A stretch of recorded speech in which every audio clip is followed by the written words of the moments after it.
আমি এ কিরকমভাবে বেঁচে আছি তুই এসে দেখে যা নিখিলেশ। এ কি মানুষ জন্ম, নাকি শেষ পুরোহিত কঙ্কালের পাশা খেলা?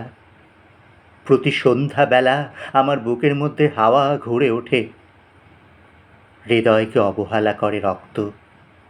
আমি মানুষের পায়ের কাছে কুকুর হয়ে বসে থাকি তার ভেতরের কুকুরটাকে দেখব বলে। আমি আক্লেশে হেসে উঠি না, আমি ছাড় পোকার পাশে ছাড় পোকা হয়ে হাঁটি, মশা হয়ে উড়ি একদল মশার সঙ্গে। খাঁটি অন্ধকারে স্ত্রীলোকের খুব মধ্যে ডুব দিয়ে দেখেছি দেশলাই জেলে।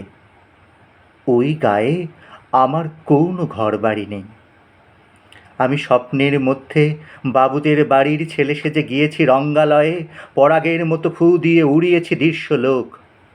ঘামে ছিল না এমন গন্ধক যেন ক্রোধে জ্বলে উঠতে পারি। নিখিলেশ, তুই একে কি বলবি?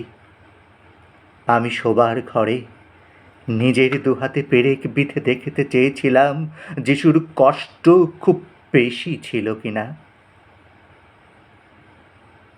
আমি ফুলের পাশে ফুল হয়ে ফুটে দেখেছি, তাকে ভালোবাসতে পারি না। আমি কপাল থেকে ঘামের বদলে মুছে নিয়েছি পিতামহের নাম। আমি শ্মশানে গিয়ে মরে যাবার বদলে মায়েরই ঘুমিয়ে পড়েছিলাম। নিখিলেশ, আমি এই রকমভাবে বেঁচে আছি। তোর সঙ্গে জীবন বদল করে কোনো লাভ হলো না আমার। এ কি নদীর তরঙ্গে ছেলেবেলার মতো ডুবসাঁতা, অথবা চশমা বদলের মতো কয়েক মিনিটের আলোড়ন, অথবা গভীর রাতে সঙ্গমীরত দম্পতির পাশে শুয়ে পুনরায় জন্ম ভিক্ষা?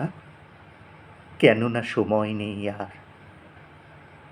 আমার ঘরের দেওয়ালের চুন ভাঙা দাগটিও বড় প্রিয়। মৃত গাছটির পাশে উত্তরের হাওয়া কিছুটা মায়া লেগে আছে। ভুল নাম, ভুল স্বপ্ন থেকে বাইরে এসে দেখি উইপোকা খেয়ে গেছে চিঠির বান্ডিল। তবু আক্লেশে হলুদকে হলুদ বলে ডাকতে পারি।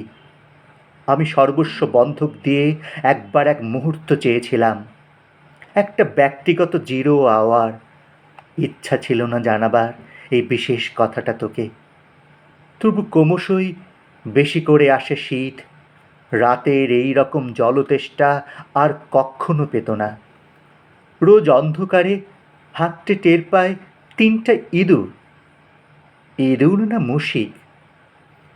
তাহলে কি প্রতীক্ষায় আছে অদূরের সংস্কৃতির শ্লোক? পাপ ও দুঃখের কথা ছাড়া আর এই অবেলায় কিছুই মনে পড়ে না। আমার পূজাও নারী হত্যার ভেতরে বেজে ওঠে সাইরেন। নিজের দুহাত যখন নিজের ইচ্ছা মতো কাজ করে তখন মনে হয় ওরা সত্যিকারের। আজকাল আমার নিজের চোখ দুটো মনে হয় এক পলক সত্য চোখ। এই রকম সত্য পৃথিবীতে খুব বেশি নেই আর।